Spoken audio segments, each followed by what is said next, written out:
Meeting to order. Pursuant to Standing Order 85-1, Supplementary Estimates B for 2016-17, votes 1B and 5B under the Canada Revenue Agency, votes 1B and 7B under the Department of Finance, and vote 1B under the Financial Transactions and Reports Analysis Centre of Canada, referred to the committee on Thursday, November 3rd, 2016. That's all to say that the Minister is here to talk about the supplementary estimates. Welcome, Minister Laboutier, and the Chief Financial Officer, Mr. Houpe, and Mr. Gallivan. Yes? Point of order? Thank you. At the last meeting, we adjourned debate. However, it's my understanding of the rules, and I could be wrong, that it's at the beginning of the meeting that we deal with the motion that was adjourned. Not necessarily. It can That's be. Fine. It can be if a member wants to pull it off the table at any time, they can. As my understanding, it doesn't have to be dealt with immediately at the beginning of the meeting. Okay. I'd suggest that possibility might occur after we hear from the Minister on the supplementary estimates. Thank you. So we'll start with the Minister, and then the floor will be open to whatever might happen after that. Minister, the floor is yours. Welcome. Monsieur le Président. Mr. Chair, it's a great pleasure to participate in the committee's study of the Supplementary Estimates B. Two senior officials from the Canadian Revenue Agency are with me, Mr. Ted Gallivan, the Assistant Commissioner of International Large Business and Investigations Branch, and Mr. Roch Huppé, the Assistant Commissioner of the Finance and Administration Branch and the agency's Chief Financial Officer. Mr. Huppé will speak briefly about the supplementary estimates in just a moment, but I would like to say a few words by way of introduction. In May, when I last spoke to this committee, I was 6 months into my mandate as Minister of National Revenue. At the time, I gave an overview of some of the measures outlined in Budget 2016 to help the Canada Revenue Agency combat tax evasion and tax avoidance. Now, having served as Minister for more than a year, I have an even deeper appreciation of the challenges involved in these activities and the CRA's other business lines. As you know, the CRA is a client-focused agency that exists to serve Canadians. I am pleased to inform the committee that the agency is becoming fairer, more helpful, and easier to use. The CRA is delivering on the government's commitments by effectively administering the middle-class tax cut and the Canada Child Benefit. And they are taking definitive steps to combat aggressive tax planning and tax avoidance, improve services for taxpayers, and enhance the role of charities in our society.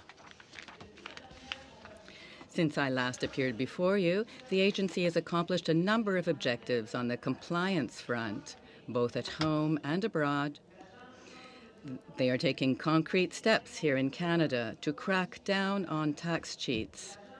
The CRA is currently conducting audits on over 750 taxpayers and criminally investigating 20 cases of tax evasion specifically linked to offshore tax havens. Recently, the CRA launched the hiring process to add 100 new tax professionals to its already robust audit team. These individuals will assist in auditing high-risk multinational corporations and unraveling complex offshore schemes to crack down on tax cheats. It is a strategy that will collect an estimated additional $500 million in revenue over 5 years. As for services rendered to Canadians, the CRA makes sure that taxpayers have access to the information they need about taxes or benefits on its website, through its call centers, or through its mobile applications. To respond to the public's needs, the agency has added resources to its telephone service and is improving upon the clarity of correspondence with Canadians. In addition, the CRA is streamlining its processing activities and creating 3 new National Verification and Collections Centres. Canadians will experience faster, more efficient processing of their tax and benefit returns and better handling of calls to the call centre. The Canada Revenue Agency has also made a significant commitment to the charitable sector by engaging with key stakeholders. The government has pledged to further clarify the rules governing a registered charity's involvement in political activities. To this end, the agency recently launched online consultations with the public and, starting next week, will begin in-person consultations with registered charities. This consultation will result in a better understanding of the needs of charities and help identify ways to better communicate the rules governing political activities. It is clear, Mr. Chair, that the Canada Revenue Agency is improving its services to Canadians and acting on its commitment to crack down on tax cheats. I am proud of the accomplishments of the agency's dedicated employees. But there remains much more to be done. Supplementary funding will help the agency enrich its programs in a number of ways. It will enhance the agency's efforts to crack down on tax cheats.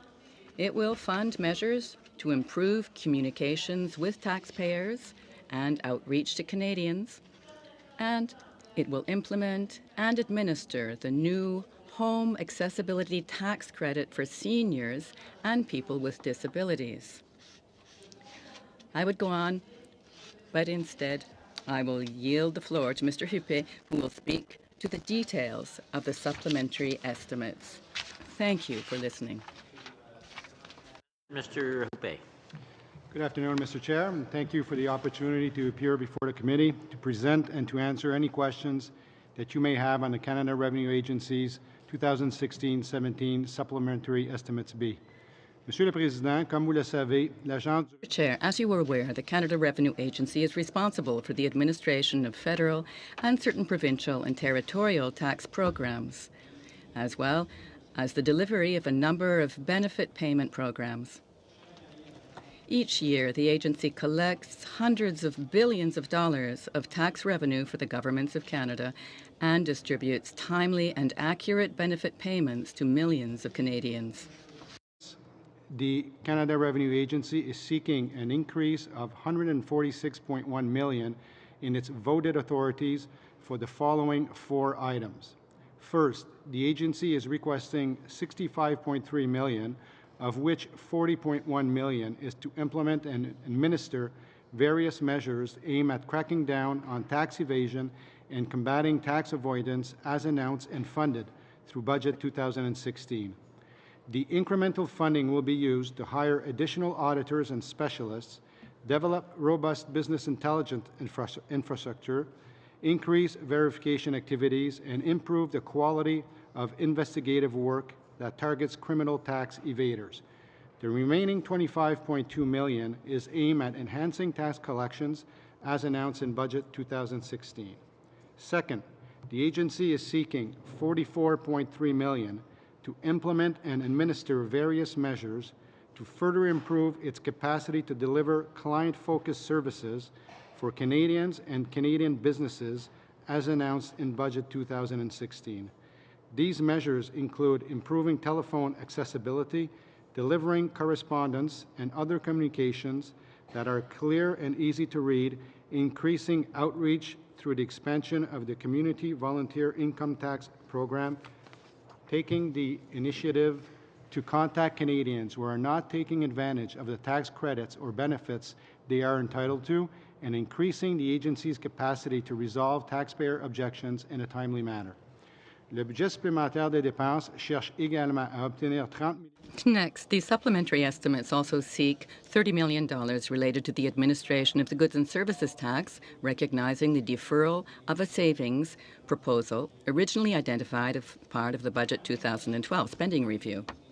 Incremental funding is $6.4 million to implement and administer the new home accessibility tax credit for seniors and people with disabilities announced in Budget 2015, as well as to augment the agency's audit and non-audit compliance programs.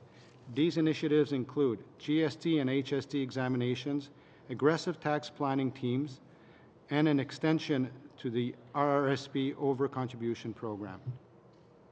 Also included in these supplementary estimates for information purposes is a net reduction of $108.4 million related to the agency's statutory authorities. Largely, this reflects a revision in the timing of disbursements to the provinces under the Softwood Lumber Products Export Charge Act of 2006. In January, at the time the 16-17 main estimates were prepared, the agency intended to make disbursements to the provinces of $128 million in 2016-17.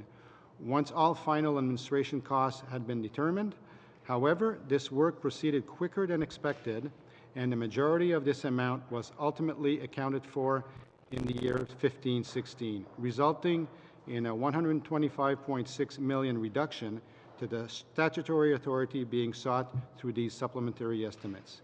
This reduction is partially offset by an increase of $17.2 million in employee benefit plan amounts associated with new salary funding being sought through these supplementary estimates. Following the approval of these supplementary estimates, the agency's revised 16-17 authorities will total just over $4.4 billion. Pour conclure, les ressources visées. In closing, the resources sought through these estimates will allow the Canada Revenue Agency to continue to deliver on its mandate to Canadians by making it easier for the vast majority of taxpayers who want to pay their taxes and more difficult for the small minority who do not, as well as ensuring that Canadians have ready access to the information they need about taxes and about benefits. Would be pleased to respond to any questions you may have. Thank you. Thank you, and thank you both. And I also want to thank you for providing the committee with a copy of your remarks and your remarks on the estimates. I will admit that doesn't always happen, and I'm sure every member of the committee is pleased about having received them so we can follow them. Turning to questions, Mr. McKinnon. Effectivement, Monsieur le Président. Yes, indeed, Mr. Chair. We're very thankful for your having provided your comments to us. And thank you for being here, Mr. Minister, Mr. Huppé, Mr. Gallivan. I think we've spent quite a bit of time discussing tax evasion this year and your efforts to counter it and the supplementary funding that we have voted to carry this out. Let me begin, given that we are all members of Parliament here, by first addressing client services. Now, we've heard some rumors over the Harper years when he was the leader of the past government that the Gatineau Regional Office would be consolidated or merged with the Ottawa one. Could you, Mrs. Leboutier, please tell us what the future of the Gatineau Regional Office will be? Well, in the mandate letter that I received from the Prime Minister, I was asked to link all services at the agency to clients. So as we've been renewing our services offer, and this is something has been underway throughout the last year, it's been important to me to keep offices up and running in the regions. So we've kept the Gatineau office, Winnipeg as well, and we've got 500 more jobs in Winnipeg now. Out in Rimouski as well, we brought in people who had been part-time workers. We consolidated these employee positions in the regional offices. And given all the employees that we have at the agency, I felt it was very important to announce that every 2 years we would be reworking the organization, the internal management, which allows all employees to feel very safe knowing where they're heading. And we'll also be working with the unions. Thank you so much, Madam Minister. I think that the Gatineau employees will be very reassured by what you've just said. Now, generally speaking, client service investments, and I think people are noticing the more timely services, the modernized services offered by the agency, but you might agree with me that there's still much to be done, and you are asking Parliament to vote authorities to you in this quite a sum. Now, as for actual facts about how services have been improved so far, what exactly can you tell us? In particular, Mrs. Minister, you and I are both MPs from Quebec, and people in Quebec obviously sometimes find it's quite a lot to shoulder. Revenue Quebec, Revenue Canada. What are the efforts, or are there any efforts underway to link up these two tax agencies? That's a good question. We at CRA work closely with the Ministère du Revenu, the Quebec Tax Agency, and we have undertaken consultation to improve services offered to businesses.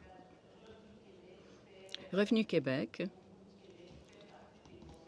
is being consulted by us with regard to their work on the Quebec territory, so that we'll be in a position to provide better help to people who deal with us. But for more information on this, why don't I cede the floor to Mr. Gallivan, who can add more details? Yes, details.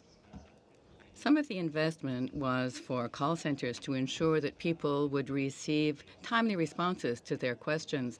And we've already seen in the first quarter of this year a 4 to 7% improvement, depending on which call center we're speaking to. We've also simplified our correspondence with taxpayers. There's been a long debate with lawyers and communications people about how to speak to Canadians, because these are legal documents, so they must be detailed. We've nevertheless simplified them, and we certainly hope that this will make it less necessary for Canadians to call us up. We've also created a call center specifically for clients who have more complex questions to ask that it will take longer to answer. Fourth, objections. When taxpayers have any disagreement with our assessments, we've put more money into handling that, you see, because we know that we had some backlog there. Citizens didn't appreciate it, so we invested to make our interventions more timely. Now, reimbursement at the end of the year, of the fiscal year, are coming in faster than they have in the past. So what are you doing to ensure that individuals receive their refunds as quickly as possible, faster than in the past? Well, given that we're now working with everything on computers, with information technology, we are up to by 2%. We have 44% now clients using the electronic services we offer. So that certainly makes it a lot easier to refund them as quickly as possible.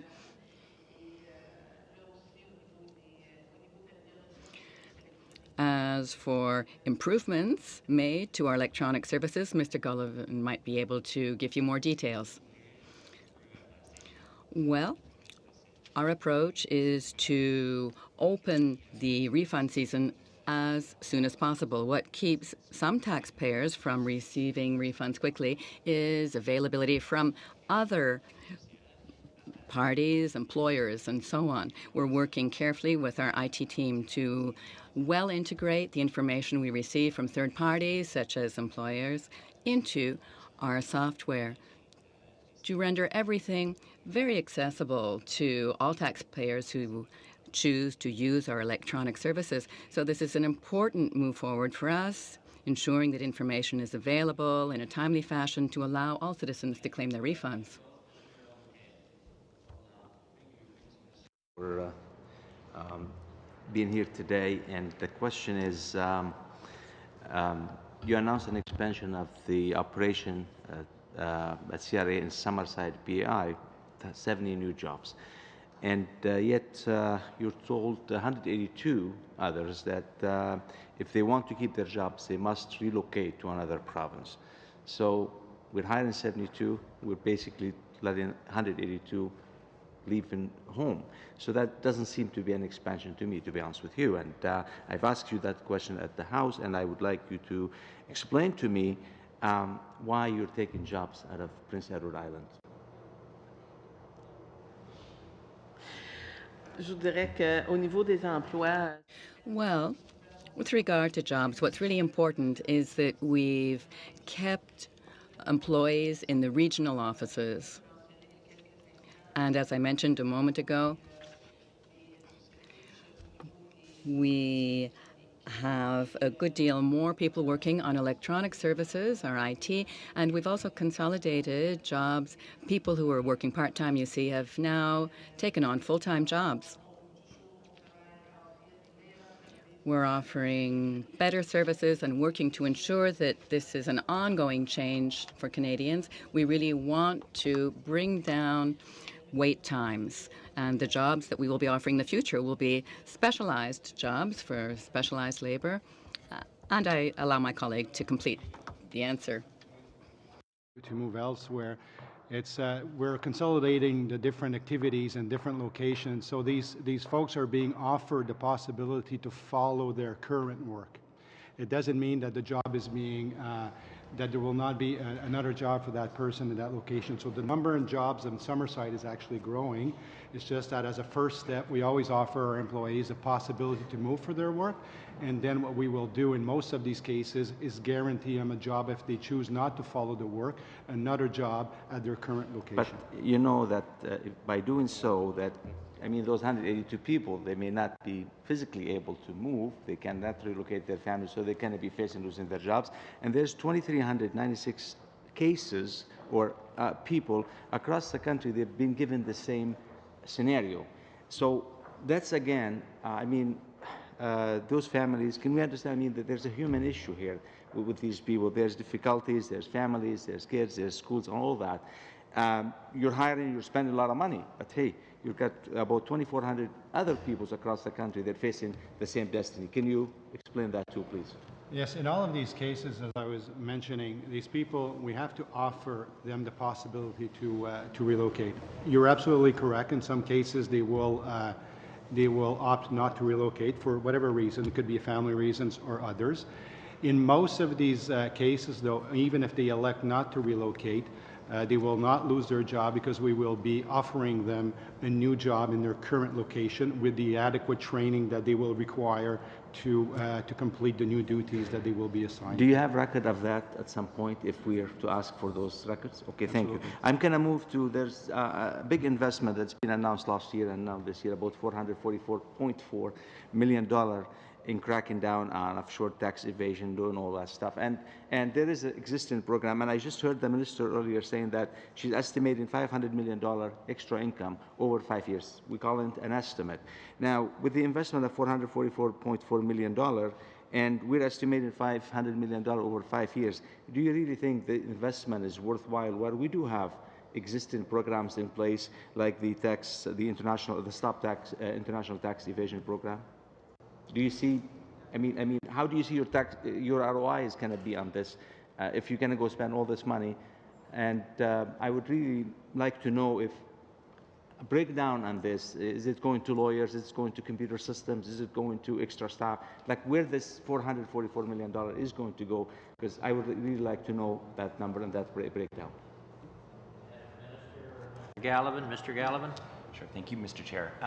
First of all, I think the $500 million number was per year over 5 years, so a total of $2.5 billion was the budget 2016 announcement. Review the notes just in case, because I was writing down as the minister was saying. So it's a little bit better. Okay. Right. So it's roughly 6 to 1 in terms of return on investment. You've asked a very good question in terms of the breakdown in IT systems. Yes. So there is definitely a focus on multinational enterprises, and we've made a significant investment there. Our return on investment in that space averages 20 to 1.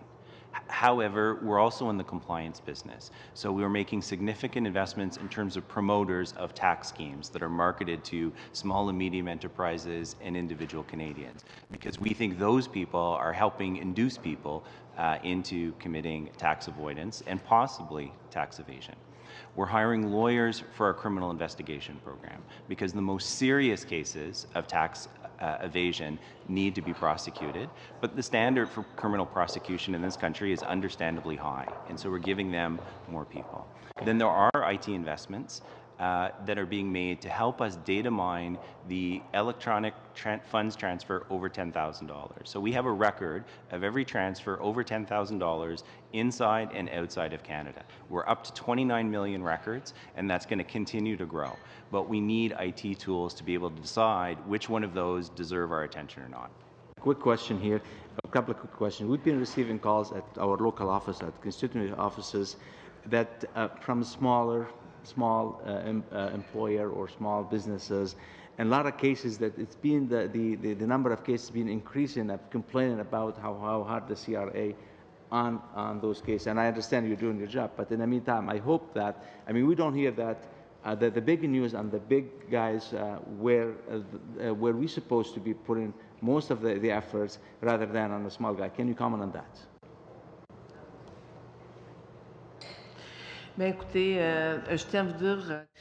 Well, let me add that I would like to thank specifically, there's a committee that was set up, and I would like to thank the committee that was working on tax evasion and tax avoidance.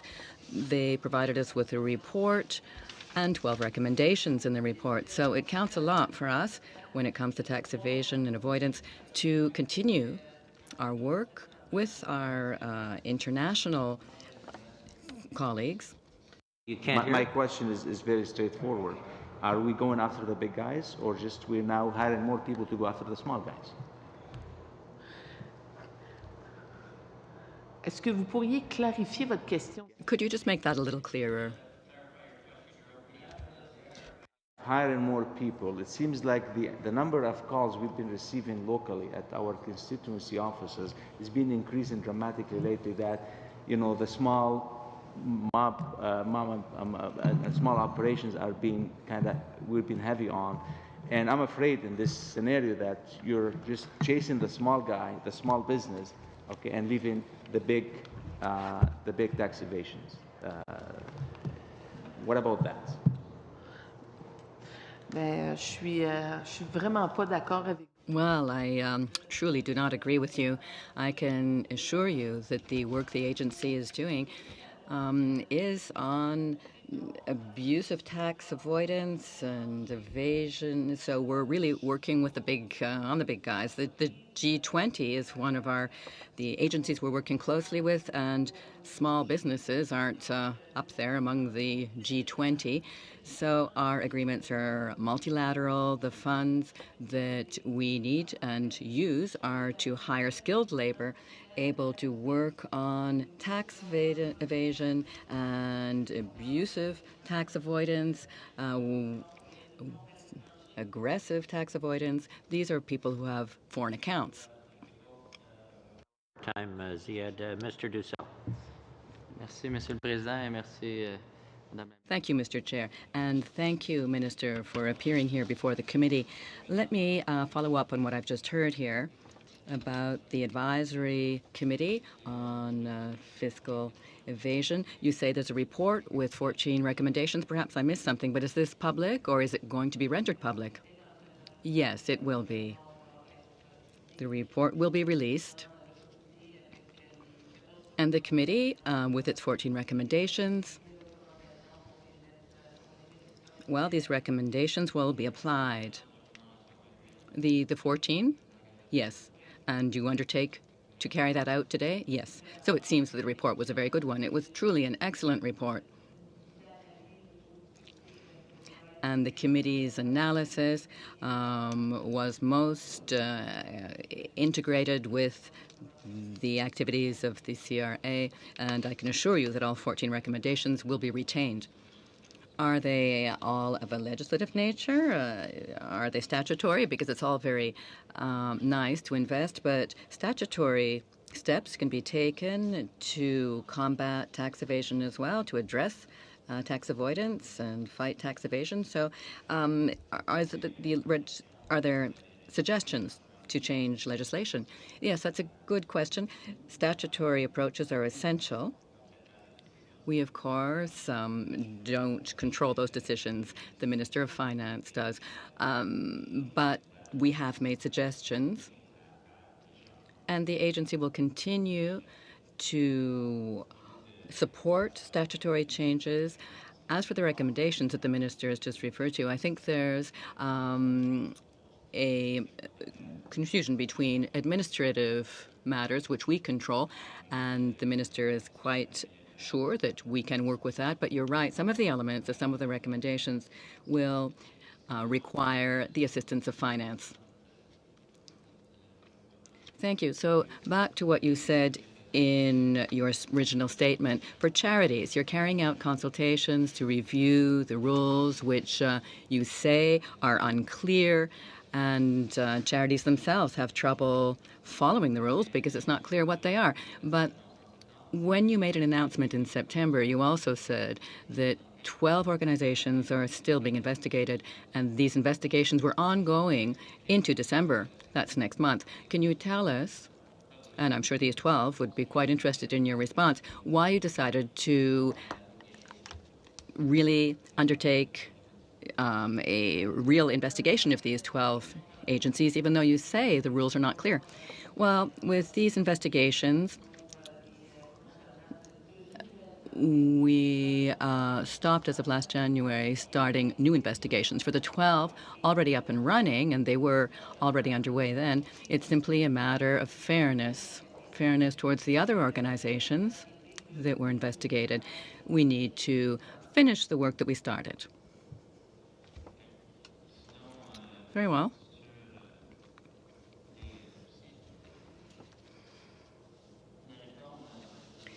So the reform, well, perhaps you'll allow me a philosophical question on the tax law. Do you think that the tax law is simple at present, that an average Canadian can really understand the Income Tax Act and produce their own income tax report? Well, to my mind, it depends on who you're speaking of, what their earnings are, what assets they have. But I have worked with a number of our employees to simplify our income tax statement forms, for people who have invariant income, fixed income, who receive a Canadian pension, let's say, or on social assistance, and have low revenues. Then we have an approach that allows them to pre-fill forms. This really simplifies the approach for them. All right. My personal opinion is that the Income Tax Act is not simple, and I wonder if you would undertake to simplify the Income Tax Act itself. Are you prepared to review the Act from start to finish to try to put it in plain language for Canadians who do have trouble grasping it in detail? So would you, Mrs. Minister, undertake to review the Income Tax Act and provide a simpler version of it? I think Canadians would greatly appreciate that. Changes to the law, as we were mentioning earlier, is really something overseen by finance. We at the CRA apply the law? Will you be then asking Finance to simplify the Income Tax Act? Well, look, I think we do have a role to play advising the Minister of Finance, and we do advise the Minister of Finance every year. There are millions of Canadians who are unable at present to use the Income Tax Act online. I myself have T4s that I take photos of, and I can take them from my cell phone and put them directly into my online tax report, but not everyone can. And when we speak to the Minister of Finance, we try to give advice that takes all this into account. Now, the Minister of Finance, then, there's some undertaking to review all tax expenses, income credits. We know that there are so many of those. And I'm wondering if that file has moved forward, the examination of tax expenses of the Government of Canada to make the system as fair as possible, and also to withdraw some of the expenses that really advantage richer Canadians. I agree with you. There's certainly work to be done with the, for us, working with the Department of Finance. And there are a number of things we could look at. I think that richer Canadians are well able to meet their basic needs, and tax credits, what counts for us and what counts for the government is to really advantage the middle class when it comes to tax credits and in general, so allow those people to access tax credits and especially provide tax credits and any advantages to those truly in need. Thank you, Mr. Chair, and welcome, Minister, and welcome, officials. When we started several months ago looking at tax avoidance and tax planning mechanisms that whether it was organizations or individuals were entering into and looking at various issues around the income tax system, it was apparent that we needed to ensure that Canadians had full confidence in their tax system, that they weren't subsidizing people that were entering into tax avoidance schemes, tax avoidance measures, or aggressive tax planning.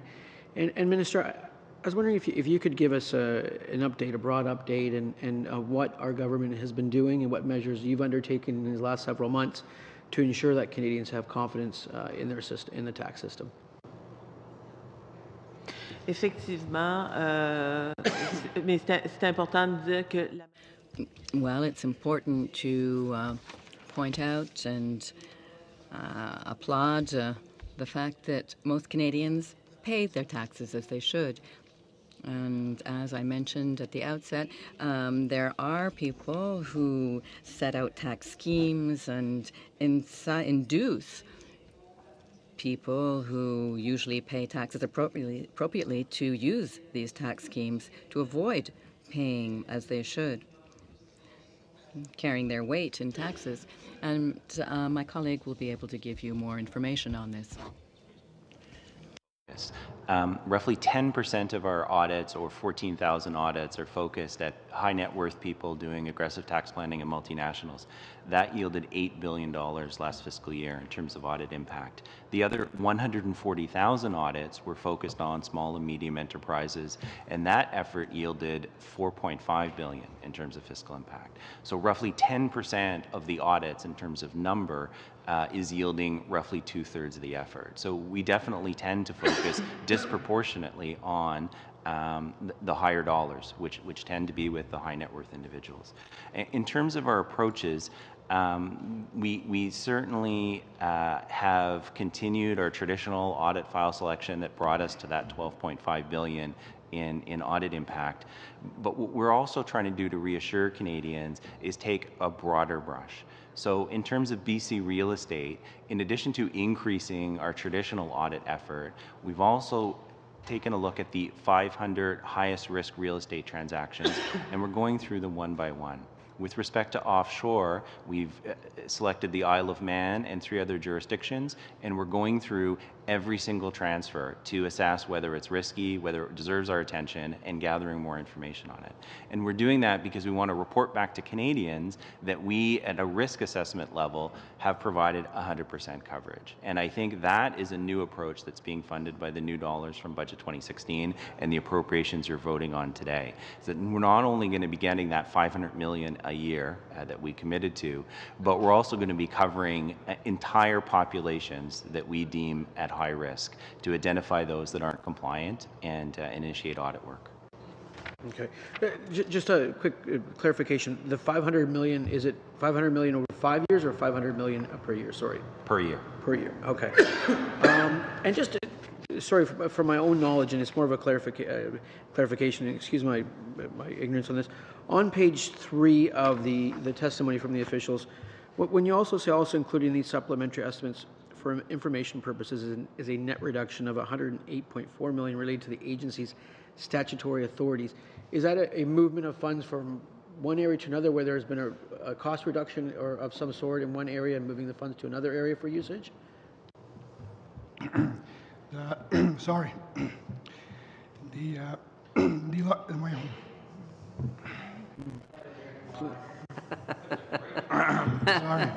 That one stumped you. So there, you cut my... The large portion of that reduction is in relations to softwood lumber funding, $125 million that's being reduced. We administer the softwood lumber program, and by doing so, we remit these funds to the provinces. What happened is that we managed to remit these funds before the end of fiscal year 15-16. So the Department of Finance had projected that we would make these disbursements in 16-17. So this is why the $128 million was included in our main estimates. They're simply now being removed because the payment has already been made. Thank you for that. Do I have extra time? Okay. All if you don't want to. Okay. I'm finished. Okay. Chair. Thank you. Mr. McCauley. Thanks for having me here and welcome. I've got several very quick questions, so I appreciate if you just keep everything brief and replies.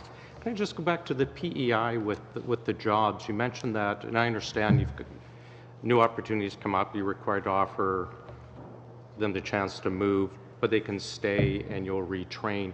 Is that a finance-only rule? Is it just for this division, or does that across other divisions within the government, or is that a special agreement with PSAC, or?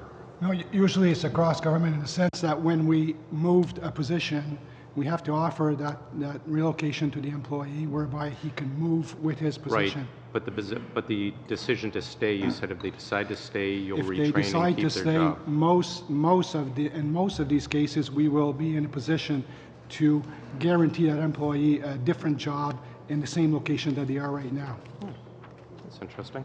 I just want to get back to some of the supplements, and it was just a follow-up on my friend Mr. Bulletev's question. We're running into the same issue where we used to get maybe in our constituency offices, 1 out of every 100 was a CRA issue. Now we've seen a huge bump, and these are not people hiding their money at Alaman, it's Ma and Pa Kettle coming in.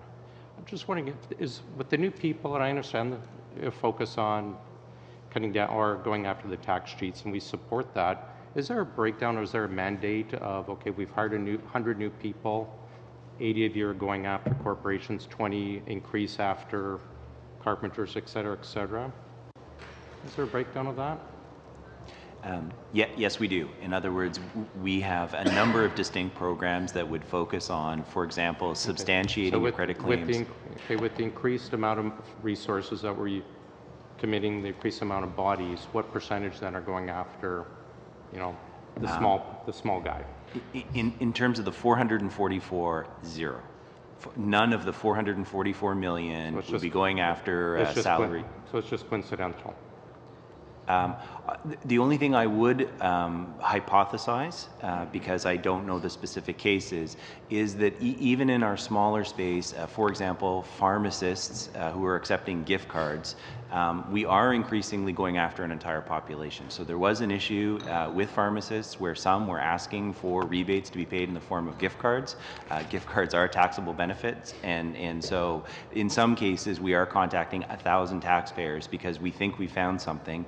We have a power called an unnamed persons requirement where we can go to a group like a wholesaler and get a list. So this is something you would have done 2 years ago for a different industry or 5 years ago for a different industry. So it's coincidental is what you're saying. Okay, very good. The amount of money, the new $440 million, what is your target for how many people you're going to hire, and how far along are you with getting those people hired, please? I'm sure you can answer, Ted. So, Mr. Gallivan, sorry. We always use FTEs because, sometimes we officials like myself get into trouble between FTEs and people. But let's, broadly speaking, 200. And broadly speaking, we have 150, 160 in the door. But there is turnover on a continuous basis. No, overall, our audit function is 10,000 people. And so the number kind of can fluctuate. So you're well on your way then? Yes. Perfect. I just want to go to the FinTrack subs. There's $474,000 for funding to support disclosed financial intelligence to provincial security regulators. I looked it up. There's 68 reports. That's like 70,000 per report. Mr. Macaulay, FinTrack is on Monday with the Minister of Finance. Oh, sorry. So I think this would be... Thought I saw unless, it on today's. No, the Minister of Finance is on Monday, I think. That's odd. If you want to... Oh, my mistake. I saw it here then. Okay. How much time do I have left? We'll give you another minute. You're great. over, but... Thanks. So generous. Thanks. That's pretty good here. Thanks. I know. I wish Ogo was as kind. You've commented on page 2, requesting $65 million, which 40 is implement, administer, et cetera, hiring new people. $25 million is aimed at enhancing tax collections. What is that for? The $25 million, please. Basically, really to increase our capacity for collections. I realize that. So we just we want to consolidate. Is it IT? It's mainly people actually, getting more collectors in the door. We have more volume. It's going to help us also by consolidating certain of these activities. We're going to be more efficient. But basically, we needed to rebase the number of people that actually work on the collections front. So the budget 2016 actually announced $351 million over 5 years to attack our collections. We have seen a growth in our debt over the years. So we need to make sure that we're going to properly manage that growth. Just quickly, you've mentioned 65 million, 40 of which is specialists and additional auditors, and then you've got 25 million, which is also for people. Is it just for a different class of collectors or lower end, so to speak, or different investigators? Okay, sure. And that's probably my time, but... There are specialists dedicated to people who non-comply offshore. So we have dedicated collections officers who work with those files. If the money's offshore, it's harder to collect. That's what I'm looking for. Thank you. Appreciate your time. Thank you. And Mr. Macaulay, it's easy to, on the FinTrack question, because one minister couldn't come today and is here Monday, the order would make it look like they're both here the same day. So the Minister of Finance will be here when he can be, and I believe it's Monday. Mr. Ouellette. Merci beaucoup, Thank you, Mr. Chair, for allowing me to ask questions, and thank you, Minister, for being here today before us. I was just, we had the opportunity, Diane, you and me, you invited me along to the tax center in Winnipeg to see the 4 football fields of tax specialists working very hard. And, it was rather impressive. And I heard you mention that you're going to be expanding by 500 the number of employees. And I was wondering if you could discuss why you'll be expanding by 500 employees in that tax center. Pour nous, comme je le mentionnais, As I've said, our aim is to improve client services and to focus our activities in specific areas, still focusing on efficiency. Opportunity of hearing from a number of employees that work, for instance, in Aboriginal programming, in trying to increase the number of people who are aware of tax programs. Will any of these monies be going towards, for instance, the ensuring that people know about the Canada Child Benefit and other elements like that, other programs? oui, il y a un travail qui se fait. Yes, work is now underway with the Minister of Native Affairs, Indigenous Affairs, and we have pilot projects now. The aim is to meet with all Indigenous communities. We're also working closely with Services Canada to ensure that people who didn't receive their benefits, who weren't aware of its availability, well, to make sure that we get it to them, get it especially to those who need it badly, offer them the funds that they have a right to. I myself have serious concern and really care about the Native peoples, those who live far from city regions, people who aren't very well educated, people who have mental health issues, people who are homeless. And this is something that I was requested to deal with. These are our clients, and these people must receive the benefits they have a right to. So there is a mobilization across various departments to ensure that we get to everyone. You were there when we met people who were working on pilot projects with Indigenous communities, mayors of towns, and who can receive up to $20,000 in credits and benefits that people didn't even know about in certain communities. Now, communication that's understandable to taxpayers, you've mentioned that, and Mr. Gallivan has mentioned it as well. You're saying that people in your communications department have been working to simplify the agency's communications with taxpayers to ensure that everyone understands what's required and be able to interact with the agency themselves rather than needing to call on accountants or other professionals to complete their tax reports, for example.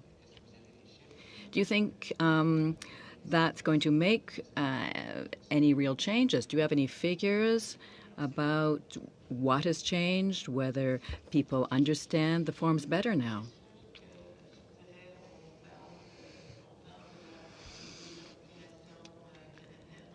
No, this is 51% of Canadians. 51% of people who have trouble reading are actually having trouble understanding our forms. So that's why it's important to simplify. The forms have a type of form that's filled out ahead of time and that's kept on file to make it easier for people who really need help to fulfill their obligations and receive their benefits. We're really focusing on results, and we are keeping track of our progress on a yearly basis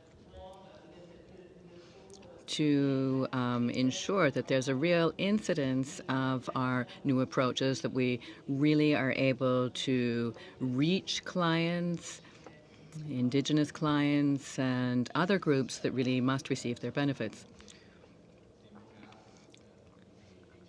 I would really like to know how the troops are feeling about this, people who work in your department, accountants and so on. Has their morale improved? Did you have any figures about job satisfaction in the agency? Any recent figures? Well, as for morale, I don't have any figures with me here, but every 3 years the government does poll employees, and employees tell us how they're feeling. Of course, there are all types of questions about the working environment, the workplace, and the last study gave us a very positive result. The last survey told us that people were very satisfied with their workplace, and they felt that they were supported adequately, able to carry out the work. Allow me to add that my mandate covers this. At the beginning of the year, I started a tour of all the agency's offices, specifically to be able to speak directly with our employees, see how they were doing. And I can assure you that people are very proud of the work they carry out. Everyone is ready to do their fair share and to make extra efforts. And when the Winnipeg office was visited, you were there as well. You yourself could see just how interested the employees are in their work, interested in doing the work right, getting it right, and participating in making things easier for taxpayers. All taxpayers, small and medium-sized business taxpayers, individuals. A question. Yeah, thank you, Mr. Chair. And I'd like to thank the Minister as well as her officials for making the presentation today. We certainly appreciate the work you do for Canada. And just on the topic of morale as well as the professionalism of CRA, obviously there's offices both in Kelowna and my former riding, Ogonon-Kokakala in Penticton. And having toured them and met some of the people that are involved, they are certainly working very hard. That being said, I'd like to discuss just a little bit about CRA. Obviously, CWAZA is somewhat at arm's length from government for good reasons. And because of that, there's an opportunity for us to talk about things that have been risen of concern. For example, the issue of campgrounds, particularly around whether a campground is now no longer eligible for the preferential small business rate. I believe it has to do with the active versus passive nature of their business. Many of these businesses are seasonal. And in British Columbia, Minister, I'm not sure if you're aware, obviously real estate prices have increased dramatically over the past 20 years. Tourism is very important to the Okanagan. And many of these smaller campgrounds may decide that if they cannot run as a small business and access that, instead of being classified as large operations, large million-dollar, corporations, that they may simply just sell. And so this is a concern in my area. We're here to talk about supplementary estimates. Well, we've always had an opportunity, Mr. Chair, to talk about these things, and these are directly to operations that we've been talking about today. Both officials have spoke about how they work and are targeting certain businesses with their employees to look after these things. So I'm speaking directly to this area. So I'd like the Minister, just if she can or her officials can just explain why there seems to be a difference in this area. Écoutez, moi, je peux vous parler au niveau des terrains de camping. Well, when it comes to campgrounds, I can tell you that we really calculate everything based on the services offered on a campground. So people who have a right to rebates will have Wi-Fi services, sewage services. It's really based on the services they offer on a case-by-case basis. But of course, a campground that offers no services, that's just out in the field under the great blue sky, is not really offering their clients anything specific, so they won't have a right to the same types of credits as another campground that's, let's say, hiring people to offer services and so on and so forth. Based on the kinds of services that they offer, and I do recognize that there are some campgrounds that offer different services. And Todd's campground in Peachland has gone from just tents, to RVs and to other modes. So, could you explain a little bit more? Oui, mais je vous invite à aller voir de toute façon. Well, I suggest that you look at this on the agency's website. We had a couple of requests about this, so we put up on the website all the information about campgrounds. I also worked with Chambers of Commerce, and you will see a good deal there about campgrounds right up on the agency's website. Officials and yourself, and with all due respect, I'd just like to hear a little bit more information. Do any of your officials have anything to add? To bring it back to the 440 million, for example, those aren't the taxpayers that would be the focus. So none of the new monies you'd be voting today would be focused there.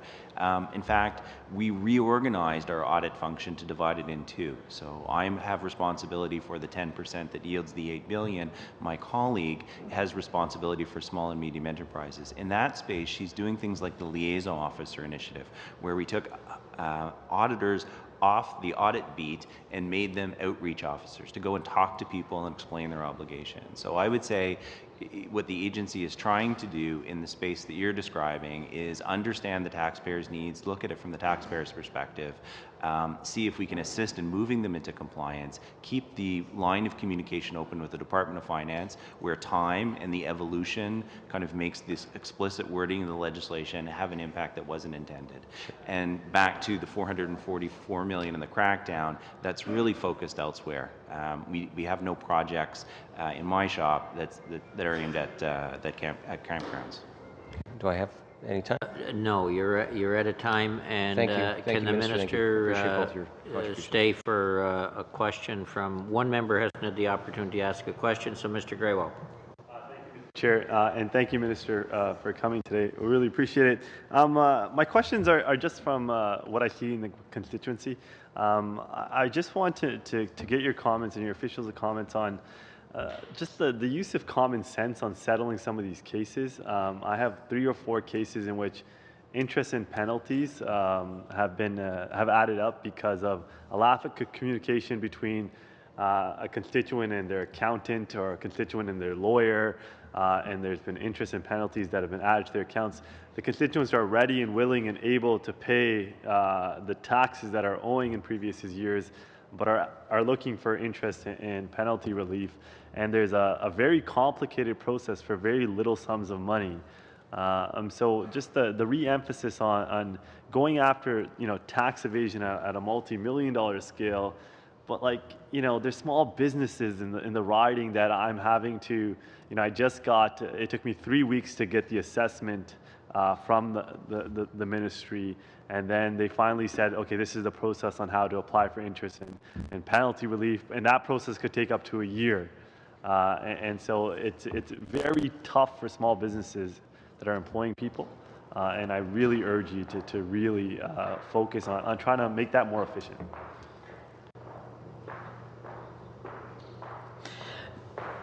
Dans les argents qui sont demandés, on veut vraiment travailler. Well, among the voted authorities we're requesting, we would like to use some of that to improve services and ensure more rapid interaction and more rapid settlement of such cases, so that people aren't left hanging over the cliff.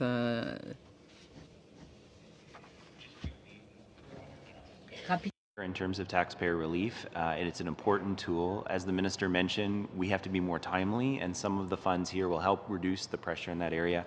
I will also just quickly mention feedback. The appeals branch in the CRA and the audit function are working more closely so that the taxpayers who object and complain with reason, that feedback goes back to the audit function, to the auditors who are making those decisions in the first place, to give them a chance to reflect on their behavior and perhaps change moving forward. Not perhaps, to change moving forward. Thank you. Thank you very much. Thank you very much, and thank you, gentlemen and Minister. We did, as you're aware, table a report in the House on tax avoidance, and we look forward to your response to that report with anticipation. We know it'll come in, what, 120 days? 120 days, I think you have to to respond from the time we tabled it, so we look forward to that. In any event, thank you very much for your presentation. We'll turn to the votes on the supplemental estimates, and you have the supplemental estimates there before you. Shall vote 1B in the amount of 1B under Canada Revenue Agency in the amount of $139,238,966 carry. All on division? On division. Carried on division. Shall vote 5B in the amount of $6,477,217 under Canada Revenue Agency carried. On division? Carried. Shall I report the supplementary estimates 2016-17B under Canada Revenue Agency to the House? On division. Agreed? On division. On division. Carried on division. Okay, I do know there is a, I think there's going to be a motion probably lifted off the table. Is there, Mr. Duval? Could we first, just to be fair, there was one division on the C-29 with officials we didn't get to. I don't think it'll take that long. Division 7 of Part 4, which deals with, and I don't have that in front of me. Mr. Wu or Mr. Josh, could you give your presentation? We'll take questions and then we'll move to your motion. Thank you. Thank you, Mr. Chair, honorable members. It's our pleasure to be here to assist you with this Division 7 Budget Implementation Act number 2. So as announced in Budget 2016, the government has conducted a review of legislation that provides authorities for the management of the Treasury operations of the government. And the objective of this review and the proposed amendments is to ensure that the authorities continue to be sufficient to facilitate sound and efficient management of federal funds and operations of Crown corporations. These, for the most part, amount to technical or housekeeping amendments, and they fall into 3 general categories. First category is to classify authorities for existing operations that the government is undertaking. A second category is to provide further tools for management of the operations. And the third category is related to the Crown operations to make them more efficient and to provide more flexible tools for certain Crowns. So the amendments proposed relate to the Financial Administration Act, the Bank of Canada Act, and the Canada Mortgage and Housing Act. And these amendments are covered in clauses 140 to 145 in the bill. Sorry, 144, and then 145 is the coming into force provision.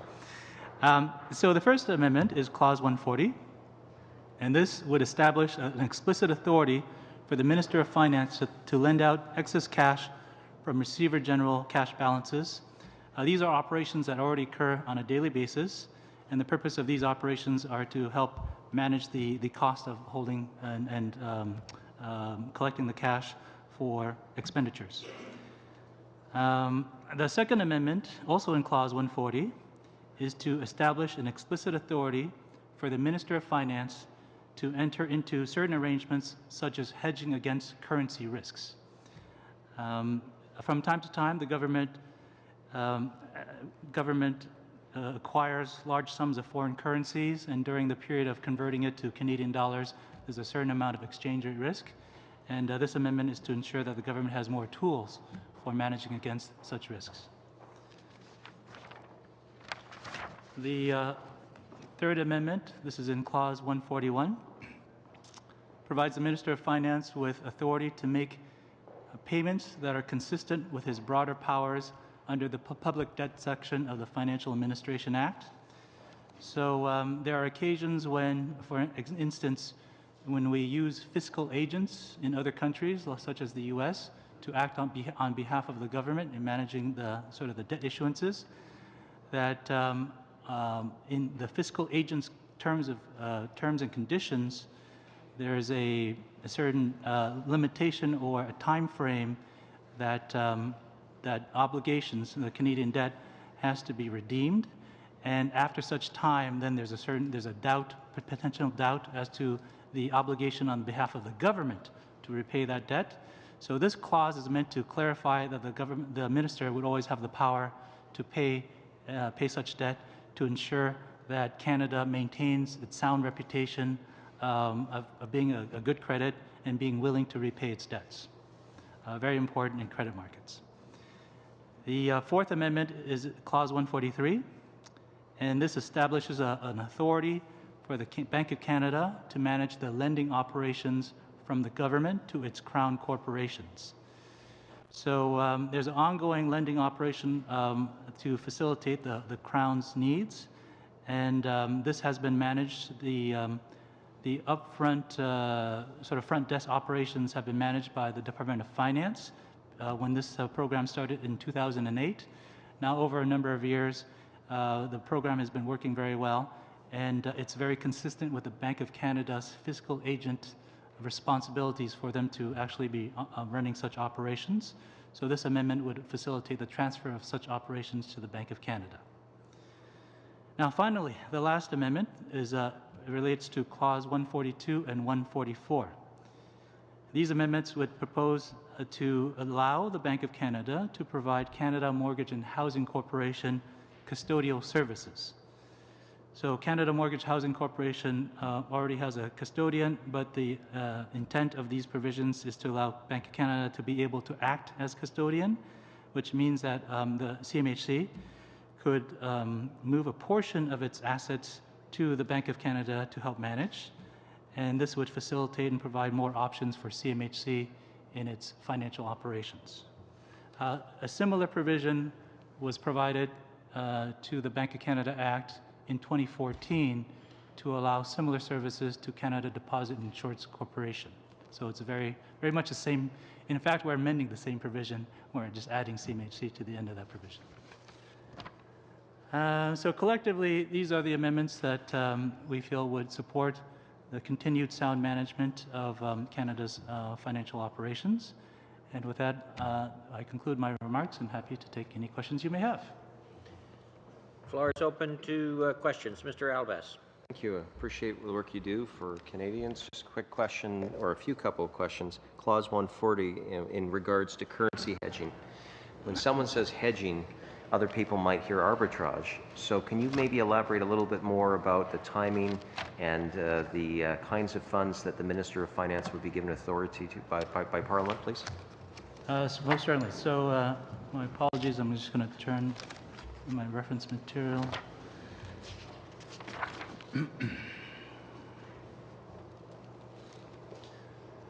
So the nature of the hedging that we have in mind relates to some examples. One example you may be familiar with is when the government sold its shares in General Motors and acquired approximately $3 billion equivalent of a Canadian dollar equivalent of funds. So that was a large sum in US dollars that required a certain time frame to transact in the markets without moving market prices. And that's one example where we considered if we could use derivatives contracts to help manage the exchange rate risk over that period of time when the transaction was occurring. But the view was that the authorities that the minister had were not sufficient, and this amendment would help address an example like that. Okay.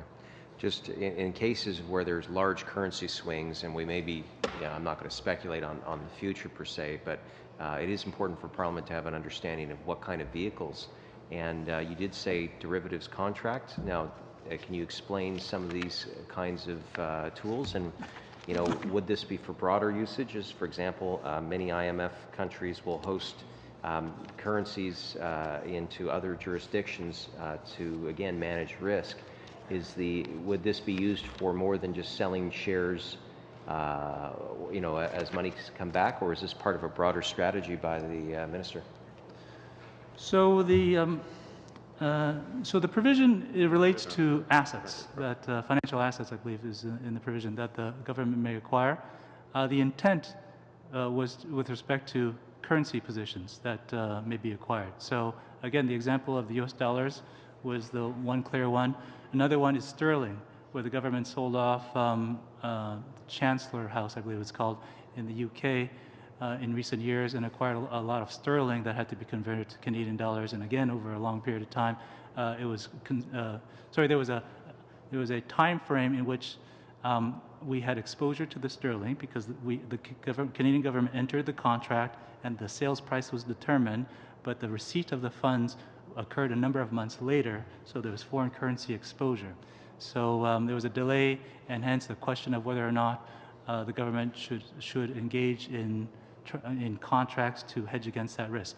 Now, the nature of the contract is basically, you could call it a forward agreement. So you engage with a counterparty, probably a financial institution, to agree upon a future price and exchange rate where you transact the currency. So if one were to receive those sterlings a number of months later, you engage with a financial institution to say, I will deliver to you this amount of sterling at this set price, and then they agree to give us a certain amount of Canadian dollars.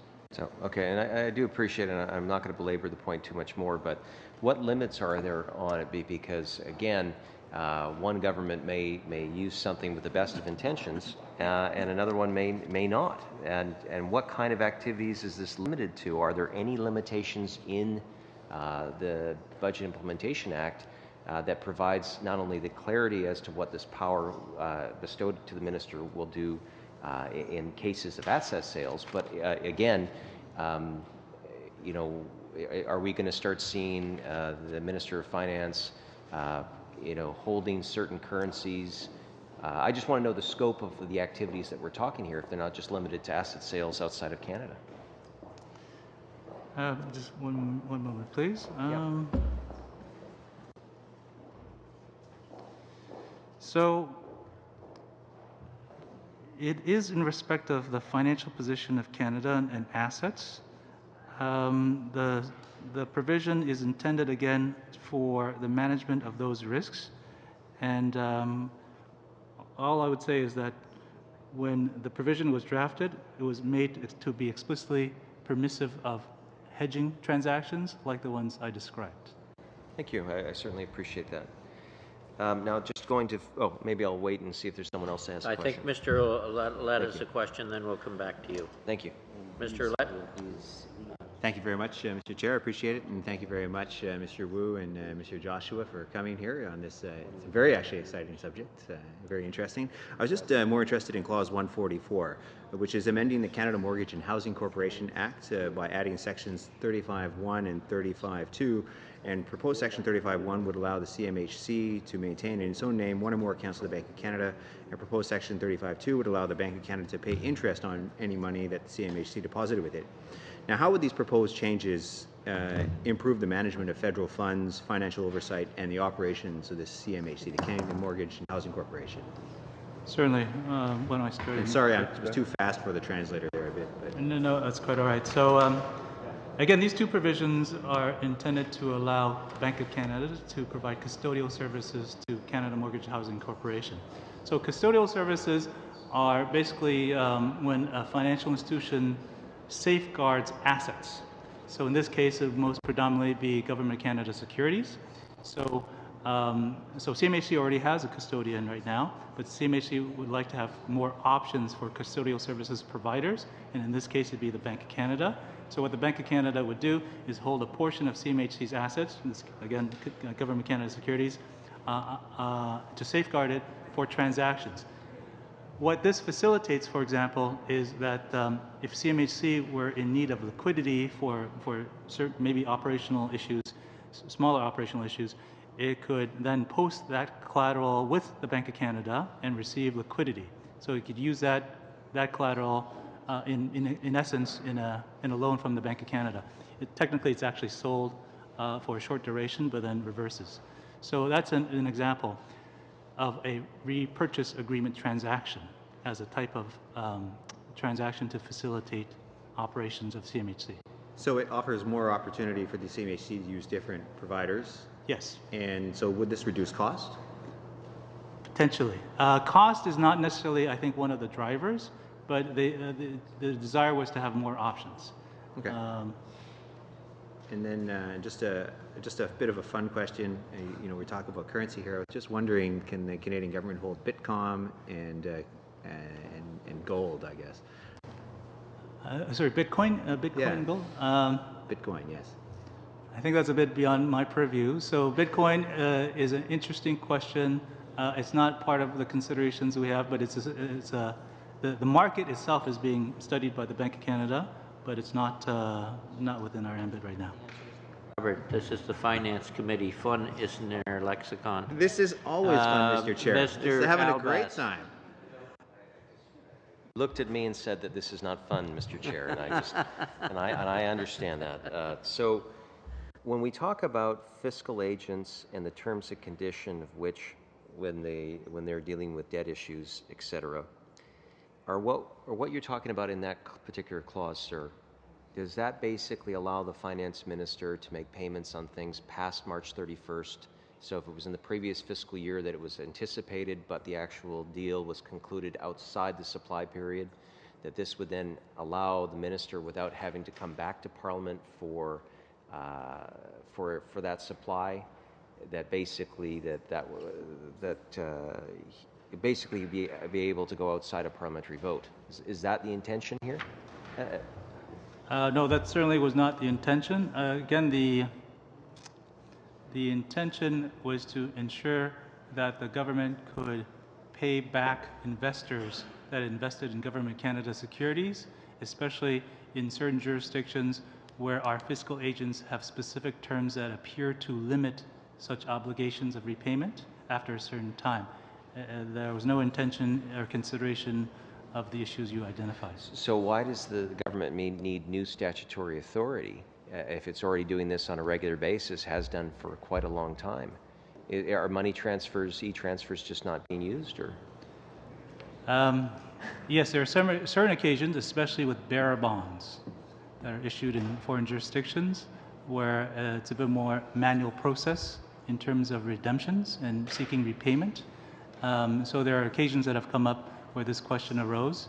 And in the review of the legislation, the broader authorities to make payments, it was viewed that they were sufficient, but for greater clarity, we were advised to propose an amendment like this.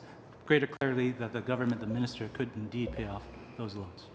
Okay, that everyone satisfied. Thank you very much, Mr. Wu and Mr. Joshua, for coming in 2 or 3 times now before we finally got to you. Thank you very much. Just before I go to Mr. Duval, who I said we would allow him to lift the motion, just for the information of the committee, the deadline, I would recommend for the pre-budget consultation report that the deadline for each party or members to submit to the clerk their proposed recommendations to the pre-budget consultation report in both official languages be Tuesday, November 29th at 3:30 sharp. That way we can get the clerk can get the recommendations compiled and distributed to members later that day on Tuesday, November 29th. And then we'll be considering the draft report on Wednesday, November 30th, and Thursday, December 1st. So that deadline would be 3:30 sharp for recommendations, proposed recommendations in both official languages, Tuesday, November 29th. Okay, agreed? Agreed. All right, floor is open. Thanks, Mr. Chair. And yesterday I had moved a motion that you found in order, and we opened up for debate, and it was immediately asked to adjourn the debate. So I'm back here today to see if we can resume the consideration of this debate and talk to the motion. You've got the floor. Thank you. So I just want to read the motion out again to remind everybody that the motion will read that the Finance Committee make a report to the House recommending that the government amend Bill C-26 at report stage in order to include child rearing and disability dropout provisions like those present in the existing CPP. And I'd like to talk to it, Mr. Chair, and this is a critical piece of legislation that has we have found that has been omitted in the enhancement part of the Canada Pension Plan proposal on Bill C-26. So we have heard from witnesses many times that this should not happen. It's an inequity, considering on the existing CPP. And the Liberal government back in 1977 seen the inequity in that and changed the actual legislation to make sure that people raising their children and people with disabilities were not being penalized. So it's a very important that I think that this committee work together, and knowing that I believe that everybody agrees that it shouldn't be, these people shouldn't be omitted, that we move forward with a recommendation from this committee at the report stage. It's all basically we're asking, and I ask all my friends in here to support this, because it, as each day goes on, the people are getting very, very concerned that it's not part of the legislation. Thank you, Mr. Chair. Okay, Ms. O'Connell, you were next. Thank you, Mr. Chair. And I thank my colleague for raising this issue and bringing this forward. So in doing so, I'd like to offer the following amendment. That the motion be amended by replacing all of the words after government with the following words. Raise the issue of child rearing and disability dropout provisions at the next provincial and territorial finance ministers' meetings in December in the context of the triennial review of the Canada Pension Plan.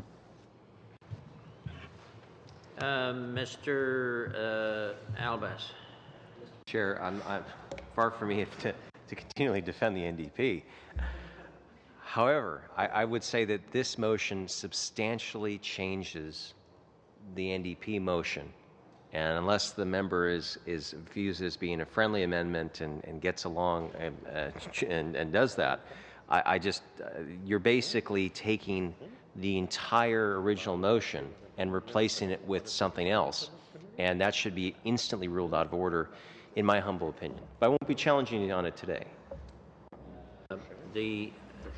Listen, it'd be the first time we ever made an error. The amendment that we distributed wasn't in both official languages, so we really should ask permission before we distribute it, but it is before you now, and so I'm going to let it pass unless there's a major complaint. I'm going to, it is in the same subject matter, and I'm going to see the amendment as in order. You can still challenge the chair if you like. So the amendment is on the floor. Is there any discussion? Mr. Duval. Thank you. I strongly disagree with this. I think it's our job to be doing the work for Canadians that we're supposed to do. And Bill C-26, the proposal, I mean, we've all heard, many even of the Liberals have said it was a mistake. They would like to see it back in there. This is basically saying on the condition of whatever happens at the territorial and provincial meetings. I believe the committee here has heard the people, the witnesses that came here, very, very strongly. And all I'm asking for is to make that this committee recommends at the report stage to see if the minister would like to change it then, or he could add something else, but it's only at the report stage. So that's all we're doing. It shows that we're working together and we're working for Canadians to make sure nobody is excluded.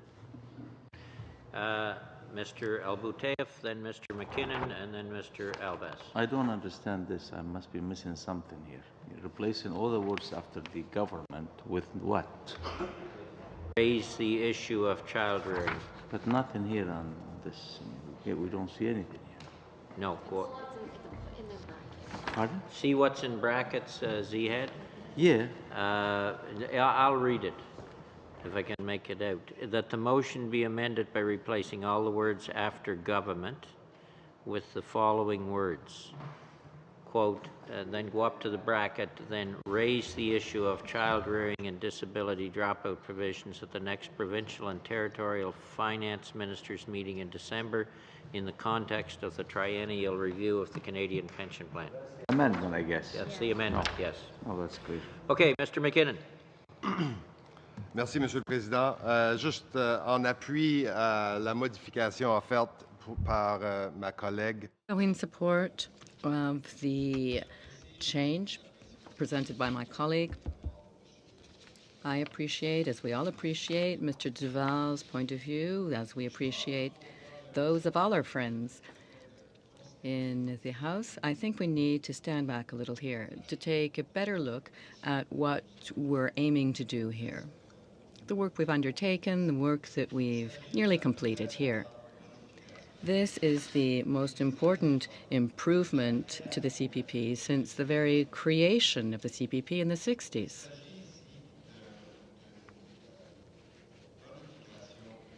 And this improvement will allow us to offer income security to youth and even to people who aren't that young. We will offer more benefits, we'll offer more revenue coverage, and we will do all of this in a modest fashion and spread out over a number of years, such that, and of course the provinces and the territories have contributed, and our government and the Minister of Finance has contributed, such that we will be offering a security to generations and generations of Canadians into the future, in their old age, in retirement.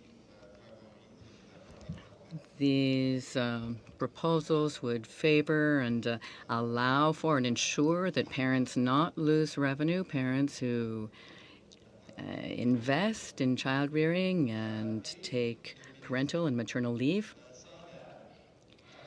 And the Minister has undertaken to bring this matter up as should be at the triannual review of the CPP.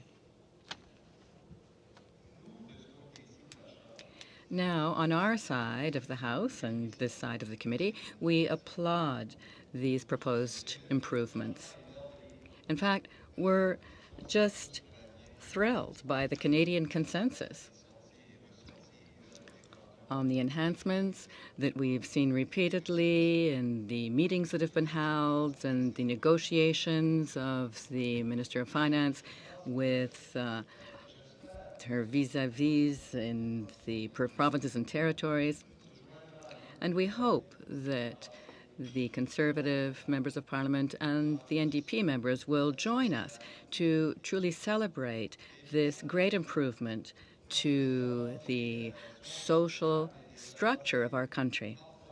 These enhancements sometimes need to be brought in one at a time, but they are the fruit of discussions carried out among a great number of partners, including provinces and territories. And I think we should really celebrate the success of the Minister of Finance, of the government, working with so many partners, and encourage him and really wish him well in the triannual review, in true hope that we'll be able to continue to offer progress of this nature. This is the spirit of the motion, so it's a pleasure to support it.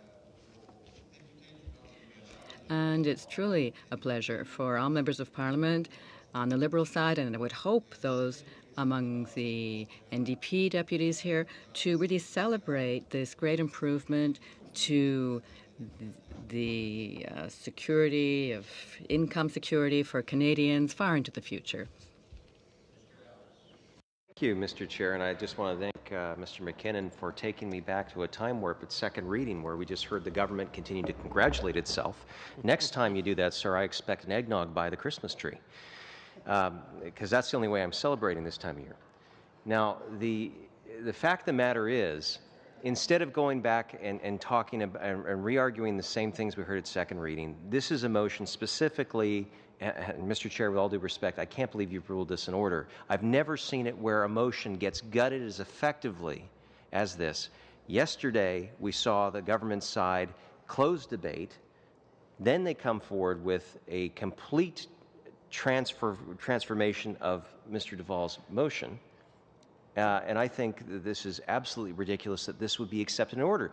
If you don't support his motion, it should be voted down, and then you present your own. I think that's the correct way to do it. And you know what? You voted down every single one of his, or pardon me, we didn't even get a chance to hear his amendments on it. You're going to be doing the same thing anyway. You've already said it's going to be part of the triennial review. Why not just simply go ahead either with his motion, or if you don't like the way that it's worded, vote it down, and then we can have a proper motion that's more favorable to the government. But this little sly, shuffling, intensive motions completely so that the government seems to be, snatching victory out of the NDP's, mouth, I think is just a little bit, we should all be beyond this. Mr. Duval? Thanks, Mr. Chair. And first, I don't know why this came in the way it did. It's not even in both official languages, but and I don't even know why we're accepting it. But second of all, I'm very happy to hear that the last statement, or I'm sorry, the Liberal statement that they applaud for some of these recommendations coming forward. And now all we're doing is putting the pressure back on the provinces to make a decision that we in Canada, and that's what we got voted to be put in here for. You made proposals on Bill C-26, and that was to an enhancement. We appreciate that. But there's a clause there that we omitted, and it's very, very important and critical. And the government in 1977 knew of that problem, and they corrected it. They didn't go back to the provinces. They made that change. So why are we delaying this or prolonging it and saying, well, let's leave the pressure on to the provinces? All we're asking for is a recommendation from this committee to go back to the report stage. That's all we're asking, that we recommend that this be amended in Bill C-26. That will happen. But to put all this other fancy little language in there and prolonging it, it's kind of embarrassing. And I'm hoping that the Liberals over there, my good friends, will support the motion of doing the committee work that we're supposed to be in here to do, not put it on the provinces. Thank you. Mr. Ouellette. Thank you, Mr. Chair. I just think that at the end of the day, the Minister of Finance does have an agreement with multiple partners, and those are the provinces and territories. And I think there's a discussion that's far larger than just this committee that also needs to happen at that level between those ministers of finance in order to understand some of the financial implications. But I think at the end of the day, if we're going to be running a government that does good dealings with all our partners, that we really do have to take their views into consideration. Now, I suspect that there are very few governments in this country, either in Manitoba, British Columbia, Ontario, that would deny women the right, but I think there's a procedure and a process that we have to go through in order to attain that ultimate goal. And we're all very supportive of child rearing and disability dropouts, but I think there's that process that we have to respect. And for me, it's very important that we do things in a good way. And so I'm supportive of this motion from Jennifer O'Connell because I think it's the right motion. The amendment to the motion. The amendment to this motion. I think it's the good way to move forward because it does move us forward in a good direction that I think the Minister of Finance can work with and work with our partners at the provincial and territorial levels. Mr. Greywell. I'd like to call a question. Question's been called. No, you can't move. Oh, I can't? You can't pose a question in committee. Oh, I can't. There's no previous question. There is no. You can't do that. I'm told debate has to go on until it's complete. Until when? Mr. Sabera, I'll explain that as soon as I. Mr. Chair, I'd just like to compliment and echo the comments made by Mr. Ouellette on that and in supporting Ms. O'Connell's motion. In terms of calling the question until there is no putting the question on this kind of a motion, I'm told, in committee. Mr. Duval. Mr. Chair. Then we'll have the vote. I just want to emphasize that all we're doing is making a recommendation that this committee is. We're not changing it. We're not putting amendments in it. We're putting a recommendation that it should be amended at report stage. It could be a yes or a no. But we should be doing as a committee, knowing that what we're up against, okay, working together. If we all agree to it, not that the minister has some kind of problems with an agreement. We don't know that. All we're doing is making a recommendation from what we heard of our witnesses. That's all my motion asks for. The amendment is completely irrelevant of what my main motion was being dealt with. It takes away the onus and our responsibility as a committee. So it's a simple recommendation. It doesn't have any weight, but only to the minister consider at the report stage. And I think that's very important. I think we should be unanimous in this, and not to be is kind of embarrassing. Is there any further discussion, Mr. Albas? Yeah, I'd like to just go back here. Again, this amendment effectively, and I'll just read it here, that the Finance Committee make a report to the House of Commons recommending the government and raise the issue of child rearing and disability dropout provisions at the next provincial and territorial finance ministers meeting in December in the context of the triennial review of the Canada Pension Plan. That's something that the government can do any time on its own anyway. His original motion was just to make a recommendation to the House that these provisions should be included. I don't think that you necessarily need, to me this seems to be again more where the government has said, okay, there's an issue that has been identified, and we're just going to try and fill it with this. Again, I would just make the suggestion, and I don't see what the rush of government is on this anyway. These CPP enhancements wouldn't take in place until what, 2019? So. What is the absolute rush? I'd like to hear from some of the members as to why, and then I'd also like to hear from members as to why they wouldn't support Mr. Duval's original motion, instead propose this one. Maybe Ms. O'Connell could mention why she's put this forward. Is there any further debate, or are we ready for the question? Ms. O'Connell? Thank you, Mr. Chair.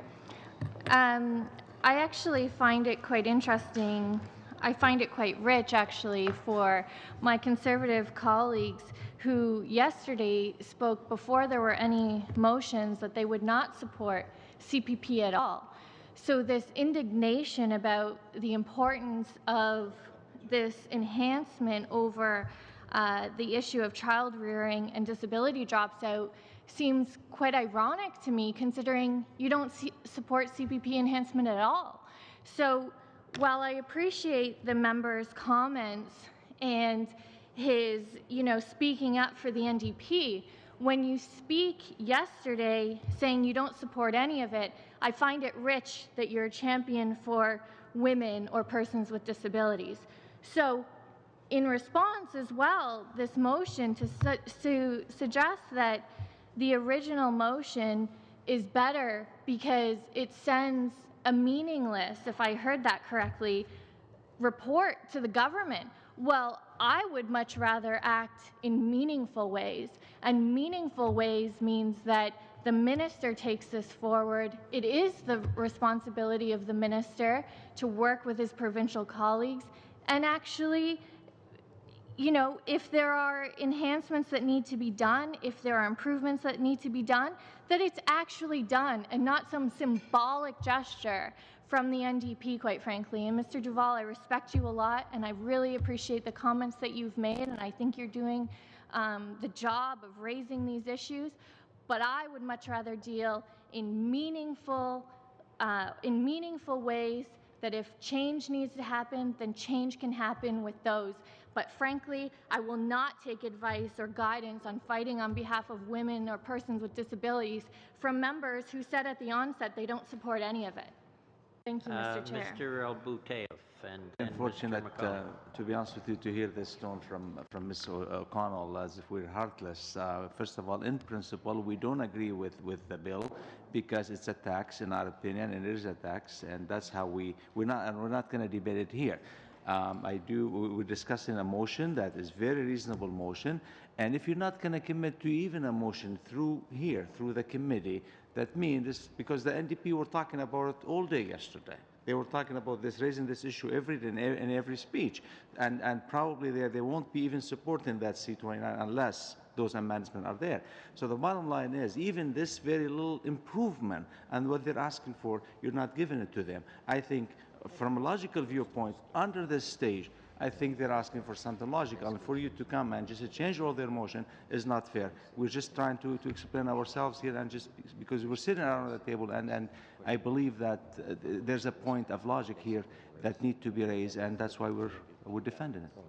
Mr. Macaulay, you were next. Mr. Duval after that. Well, thanks, Mr. Chair. And I appreciate the comments, and I appreciate your desire to push ahead with it. I do have to agree with my colleagues. I was very pleased to sit with Mr. Duval on and get to know him on the Canada Post tour, and I have a lot of respect for him, although we don't necessarily share the same political outlet or outview. I very much believe that he shares with all of us in this room a desire to help Canadians. And same with what I watched him stand again and again and again and again and ask for hours on end at the House about this adjustment that they'd like to see made. And I think we can say very clearly that we didn't get a clear answer back, just you hate CPP if you don't support us. And I'm very disappointed that we can sit here and every time we bring forth someone we disagree with, we get lobbed at us, oh, you hate CPP. I think when I spoke about this bill myself, we actually had one of the members stand up and said, why do you hate CPP? You'd like to destroy it altogether. We're not going to get any further forward if every time we have a disagreement with something, one side just, instead of agreeing to discuss it, immediately sets out to destroy it. That being said, I also find it, you use the words rich, that we would, that you use the words, I think it's rich that we want to discuss it. I will use the exact same words. Just last week, we had a private members bill in the House, supported by financial agencies, think tanks, and also the Canadian Association of Retired Persons, that would help every single senior today, not 40 years down the road when this bill suggests, not some fantasy that the OAS was going to change tomorrow, which this government seemed to be peddling. But without even getting a chance to discuss it, members of your government, one of them right here, stood up and said we will not support it. The NDP would support it, CARP supports it, and without even discussing it, without even what the NDP was saying, pleading, let it get to discussion, your government arbitrarily, for partisan reasons, said, hey, let's just throw it down. So again, it's very rich to say, for your folks to say, we're the only defenders of handicap, we're the only defenders of CPP. It's very disingenuous and does all of us a disservice that we're elected to be here to support and represent all Canadians, to sit there and try and shout down opposition or gut someone's amendment on the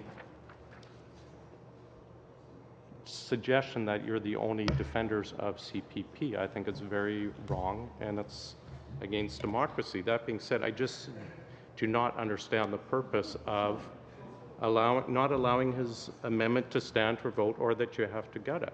I think it's very incorrect.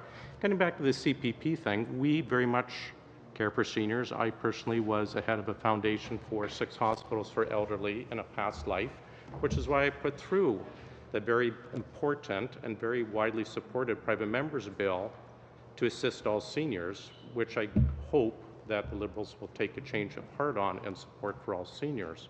The reason we did not support C-26... Mr. Chair, point of order. You're no longer talking to the amendment. I was just going to say that. I think you're straying a little from the amendment. I hear you. Could speak a little closer to the amendment, Mr. Macaulay. If I could get around to it, sure. Yep. I just want to address the issues that Ms. O'Connell brought up, which were not on the amendment, which were the attacks on our integrity and our your attack on our support for seniors. Hey, can you let the man finish? I think if you allow one party to stray from the amendment, then I think we should be allowed to answer that. I'm going to be fairly clear here that if members could speak on the amendment, or they'll be ruled out of order. Okay. Go ahead. Thank you, You're next. Mr. Chair, and I certainly appreciate Ms. O'Connell's intervention in regards to the Canada Pension Plan amendment that she's presented today. Again, I think it's important for members to note that, again, it was dropped in only one of the two official languages, in this case being English, and not in French. And I would just certainly hope that the government would make considerable efforts in the future to show respect for this parliamentary committee when it makes a motion and then submits it in only one language. Government has considerable resources, as you know, Mr. Chair, being a former minister of the Crown, where departments have budgets and they have parliamentary committees, and I think it may perhaps the members aren't aware that those resources are available to government ministers. But obviously, this is in this particular motion is in touch, Mr. Chair, with what we heard from Minister Bryson today, as he obviously made an announcement on this. So, for there to be not some sort of coordination here where they could submit the same motion, this particular motion that I'm speaking to right now, Mr. Chair, without submitting it in both English and French, I think is a little bit rich. Now, getting back to the comments that Ms. O'Connell made. Again, the substance of the motion here completely changes what Mr. Duval originally made. And while I've made the point to you, Mr. Chair, that I don't agree that this should have been found in order, I'd also just like to point out that when the member made the motion, it's unfortunate that she decided to take it that our opposition to this government's bill is somehow related to hating pension security for seniors, and that's the farthest thing from the truth. But in regards to the motion itself, I think that we need to be very focused. We need to talk about exactly what is here.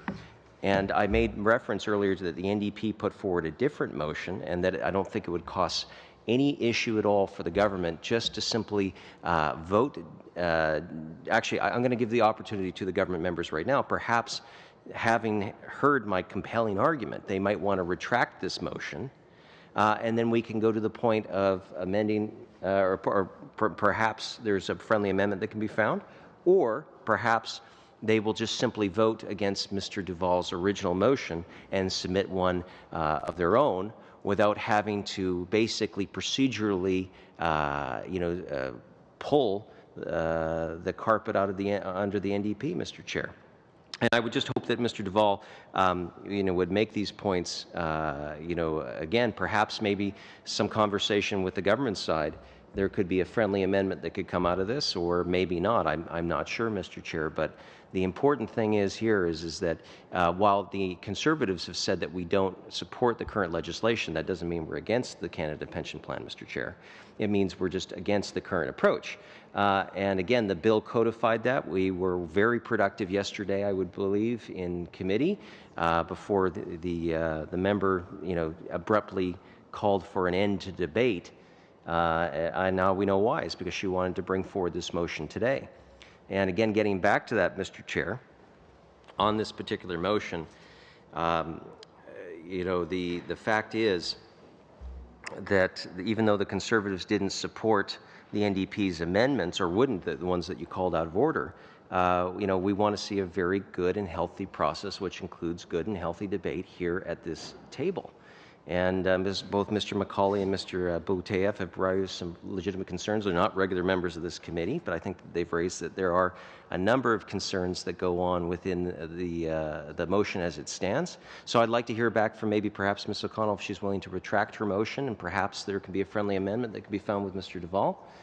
And I would just look at government members here to see if they're willing to do that. I think that would be an important step of reaching out. Obviously, they agree with the intent of what the NDP is proposing, or else they wouldn't be making statements in the House, Mr. Chair, about this, and then presenting a motion, which I'm speaking directly to, at this time, at this place. So if maybe Mr. Duval, if maybe he has some further comments on this, I can't say. I have Mr. Duval next. Did you have him next? I have him next. I really appreciate you confirming that, Mr. Chair, but I would like to see if, if any of the government members would like to retract the motion. Thank you. Mr. Duval. Thanks, Mr. Chair. And I mean, as I said in the beginning, I strongly have to vote against this amendment because it takes away about the clear things that we're trying to do of my original motion. It takes the intent away. I heard my friendly colleague, Ms. O'Connell, say before if we want to do it in a meaningful way, then to support her amendment on this and not to have in a symbolic way.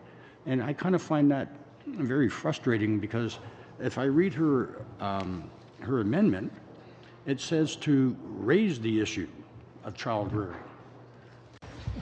And that's all it's doing. It's just raising it. What I'm asking is that this committee make a recommendation that should have been done in the first place. We shouldn't even be here discussing this. It was omitted. Maybe it was a mistake, and that's fine.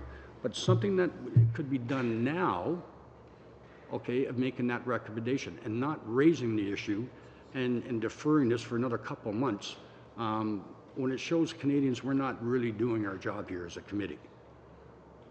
I'm just kind of frustrated why, after listening to what the minister said today in the House, that the bill could be stronger.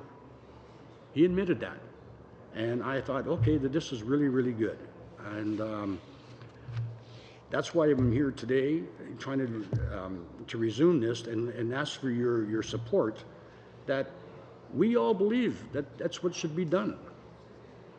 As Liberals, as Conservatives, as NDP, we know that this is an injustice of not including these people.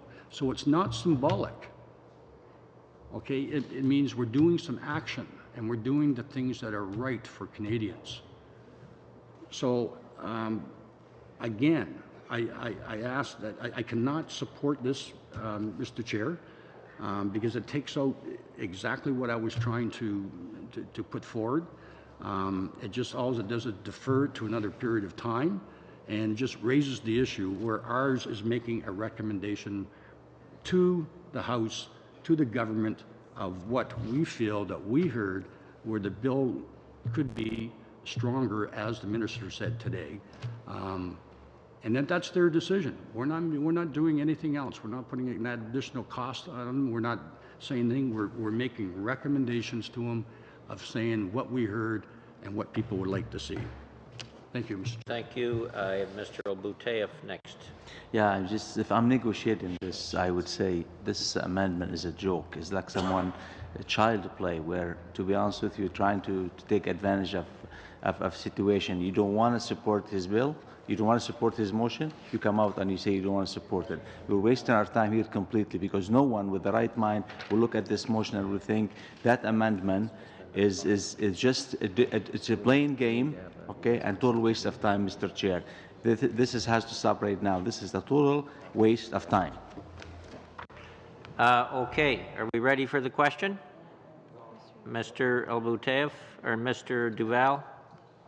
I certainly don't want to be as harsh as saying the amendment's a joke, but it's disappointing. Yeah, Mr. McCauley. And I'm just having trouble understanding why they want to change the whole context of this, of raising the issue instead of actually doing some business, as this committee was structured to do, and make those recommendations. I've heard in the House during the debate, people would like to see those changes from my own colleagues, Liberal Party. I mean, they're all saying it. Yes, let's do it. Let's do it. So we're trying to do it.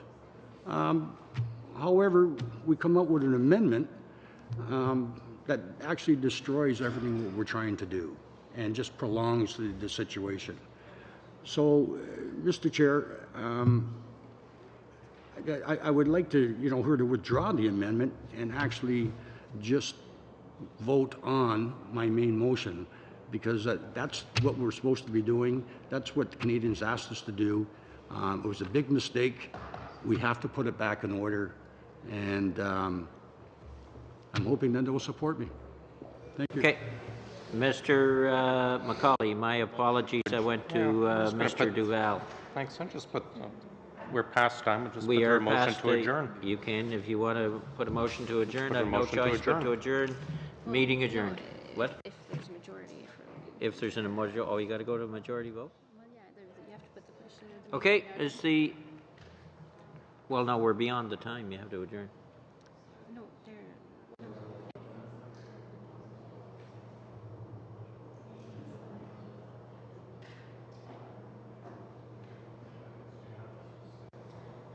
Yeah, I think just check it out.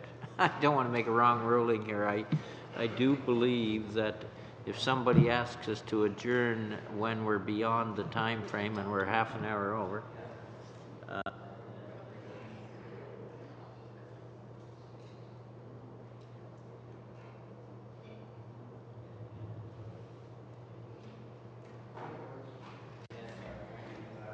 yes, go ahead. Okay, we're past the allotted time, and I think you have to seek unanimous consent to continue to have this great discussion. The clerk and I are having a dispute on this.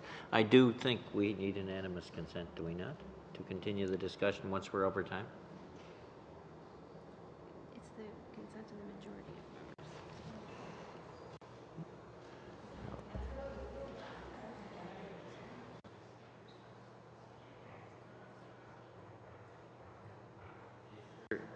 Unanimous consent to adjourn?